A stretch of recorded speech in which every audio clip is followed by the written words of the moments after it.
and the fairy tale that we all know and love. So the story of the three little pigs. So this version is from the wolf.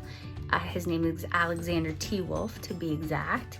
And let's just say he has a very different or interesting story to tell, just a different perspective. So here is what the cover of the book looks like. And we have the author and the illustrator down here.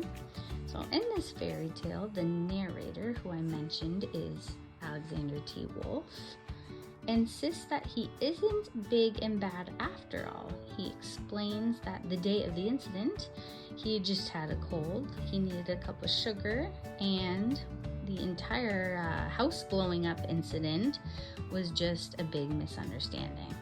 So through his storytelling, we will see how point of view can really change the way we understand a situation. And this book is just really funny.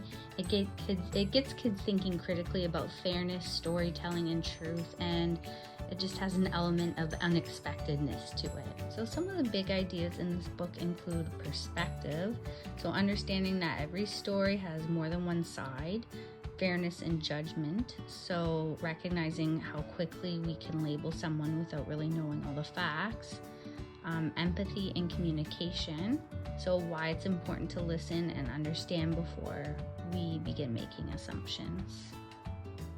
Okay, so now let's get into how we can connect this story to the Ontario Grade 1 language curriculum. It actually, I was able to connect it to quite a few expectations, but for the sake of simplicity, we're just going to stick to 3 expectations within the curriculum. So let's start with A3.2. So the expectation here is students demonstrate an understanding of the contributions, lived experiences, and perspectives of a diversity of individuals and communities, including those in Canada, by exploring the concepts of identity, self, and sense of belonging in culturally responsive and relevant texts.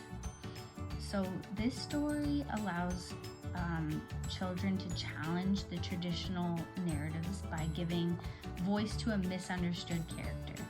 So it invites the students to reflect on how identity and belonging are shaped by others' perceptions, and how it feels to have your story misrepresented, which is a very relatable theme for marginalized communities and even for diverse learners.